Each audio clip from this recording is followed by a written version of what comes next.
I'm Dc Angelo from Christ the King parish. Welcome to today's daily reflection. Today, we celebrate the Solemnity of the Most Sacred Heart of Jesus. This whole week, we have been reflecting on Jesus' teaching on the Sermon on the Mount.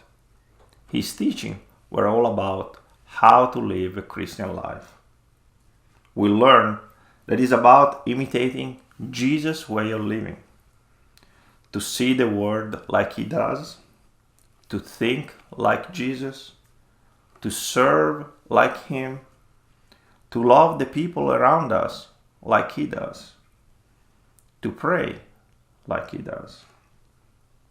This way of living is more than ethical righteousness or following the Ten Commandments. It has to do with a way of being, an interior change, and without this change, we cannot imitate Jesus. This interior change involves a change in our heart, so that they can become more and more like Jesus' sacred heart that we celebrate today. The first letter of John in 4:8 reminds us that because God is love, if we cannot love one another, we will not know God. On Monday, we talk about how contemplative prayer can help us communicate with Jesus and awaken the Spirit of Jesus that dwells in our heart. In doing so, the Spirit can start changing our heart and inform us about how to live more deeply a life like Jesus. Yesterday, we reflected on how we can recognize when we live in the Spirit of Jesus, with the heart of Jesus.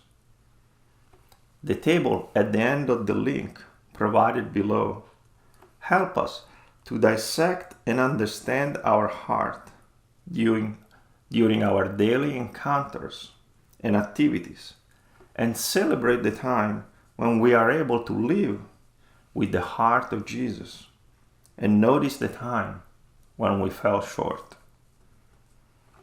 No one can live with the heart of Jesus 24 hours a day. But if we can do it for just a few moments, it will change our life. Maintaining a desire for our heart to be transformed like the one of Jesus is the most important thing. Ultimately, our heart will be perfected to be like the one of Jesus in the life after this earthly one. Let us pray for one another, and may the Almighty God bless us and our families.